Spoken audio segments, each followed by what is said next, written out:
U.S. where very little representation, and we're not seeing a lot of leaders like us in boardrooms or in more tables that we're surrounding ourselves with. I do think it's how do we recognize good, successful leadership, which isn't in the conventional form that we're seeing, right? Which is loud and wanting to get credit for work. And so I do think when you think about the early success stories that we're breaking into, it's because we're able to do that, right? We're able to, we naturally have the personality to do that. But what I would say is there's space for the ones that are the quiet achievers.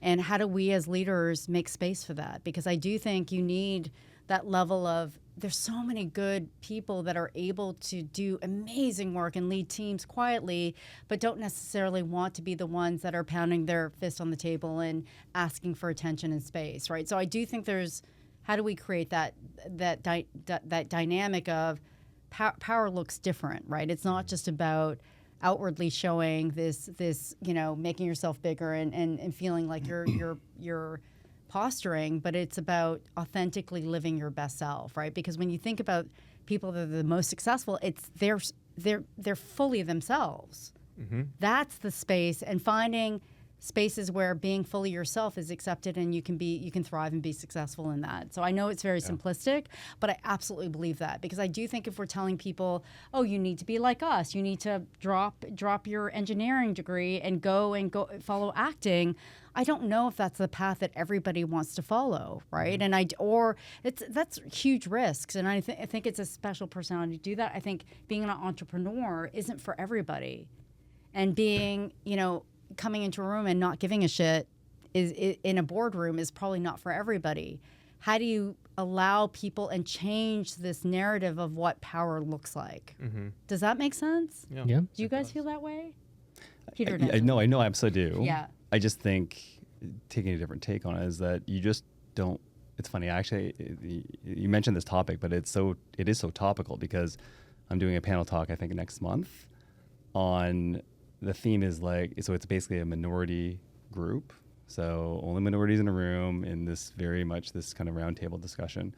But it's the topic of death, and what death related to your background, death related to your ethnicity, death related to what you've kind of grown up with. And my topic is about death and dying basically without achieving your authentic voice, which is crazy that you mentioned that, because it literally is and we use our father as I use my dad as an analogy, which is basically, he's 85, and I think it's just so sad, and I do get very emotional about this. I think he's going to wake up or pass away one day with the whole thought process of feeling like he didn't achieve what he wanted to achieve. Yeah. And I think I would love to just tell him that you've achieved everything because you sacrificed everything so we can have a life, but he didn't have a voice. He never achieved what he wanted to achieve. So the whole premise being is it comes with time where you are going to establish your voice, but it has to come with time. So I'll give you a direct example. Literally 5 startups, 4 exits. The last 2 exits were in 2018, 2019.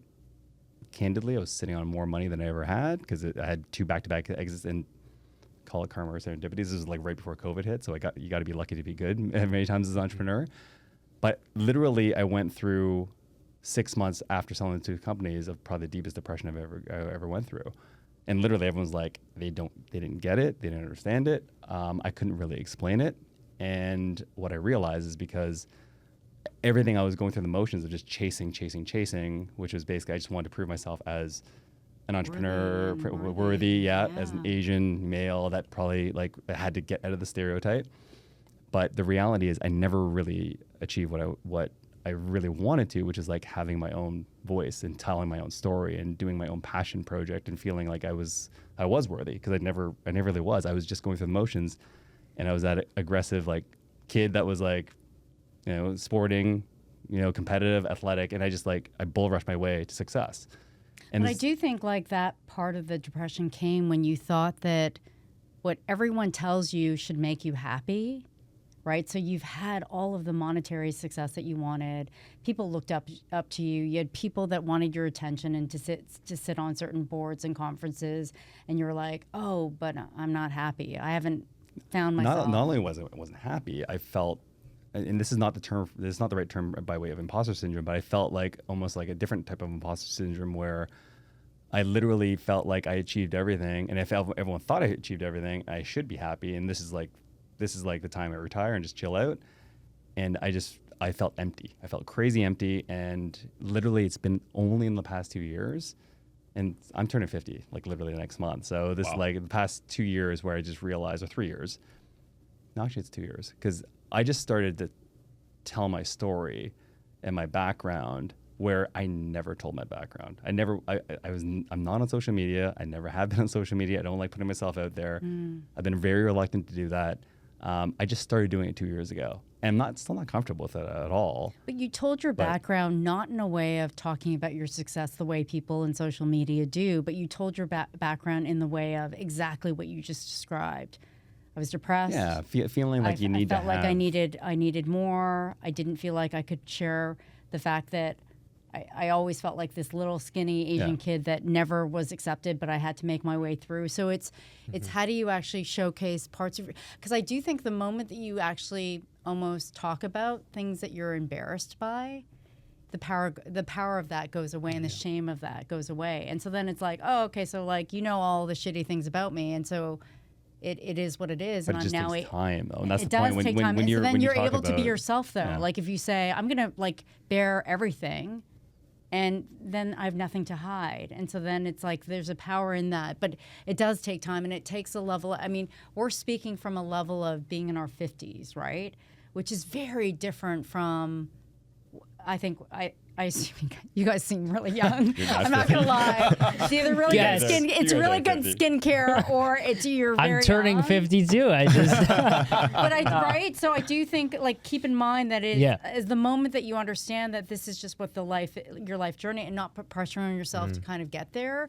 But I do think you have to get to a place of like saying to yourself, I'm going to show up as myself in every space I enter. And the moment that you can do that is the moment that, and you're going to find pretty soon, like people are be like, yeah, no, I don't like Alex the way he's authentically himself. Then you're like, okay, I know I need to move on. But you'll find the space where people are going to be like, I like this Alex. This Alex is pretty effing cool. And that's where you're going to flourish and be yourself. And that's where you should, and then you're going to start feeling all the stuff that you should feel that comes with success, that's outside of the money or superficially the title and all of the stuff that we think is going to make you happy. Thanks for watching this clip from Growth Untold the Podcast. If you enjoyed this clip right here, make sure to like, subscribe, and turn on those notifications.